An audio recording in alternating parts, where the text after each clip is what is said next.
राज्यों की राजधानी के क्रम में आज हम लोग उड़ीसा की राजधानी भुवनेश्वर के बारे में चर्चा करते हैं। हम लोग जानते हैं कि भुवनेश्वर उड़ीसा के खोर्धा जिले का एक अंग है और यहाँ से पूरे उड़ीसा का नियंत्रण बहुत आसानी से किया जा सकता है, इसीलिए भुवनेश्वर को चुना गया है।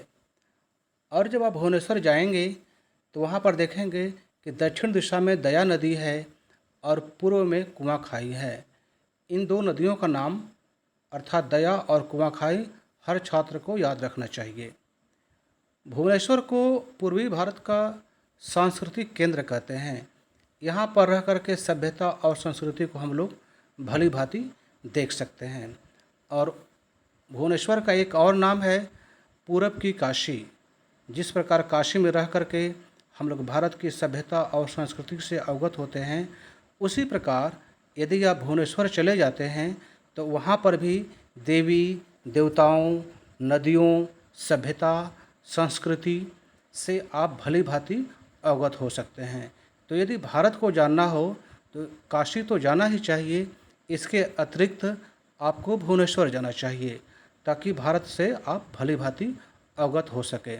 वैसे आप बता सकते हैं कि काशी किस नदी के तट पर है? यदि जानते हैं तो लिख करके भेजें।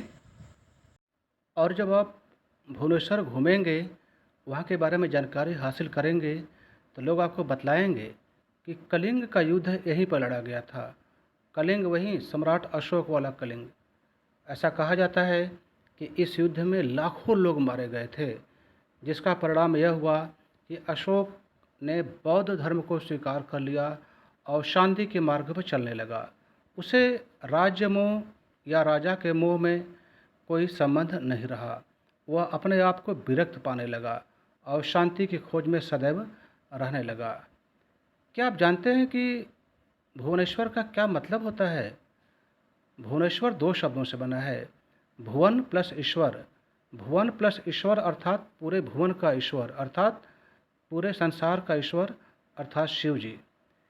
तो यह है कुछ बातें भुवनेश्वर के बारे में।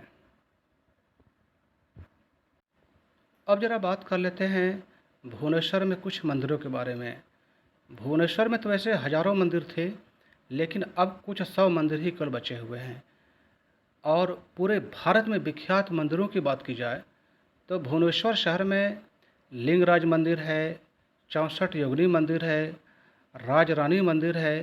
राज रानी मंदिर को कभी कभी राजा रानी मंदिर भी कहा जाता है, तो इसलिए इस बात पर आप कंफ्यूज नहीं होंगे कि राज रानी या राजा रानी।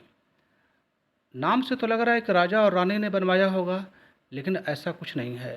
राज रानी वास्तव में वहाँ के स्थानीय भाषा में एक पत्थर का नाम है और वह विशेष प्रकार का ये बलुआ पत्थर है, थोड़ा बुझे बुझे चूने जैसा लगता है और इसी पत्थर से बना हुआ है, इसलिए इसको राज रानी मंदिर कहते हैं। जबकि ज़्यादा तौर पर बच्चे नाम पढ़कर यही कह सकते हैं कि राजा रानी रहे होंगे और उन लोगों ने ही मंदिर बनवाया होगा। अब थोड़ा बात कर लेते हैं कि भुवनेश्वर के लोग क्या खाते पीते हैं।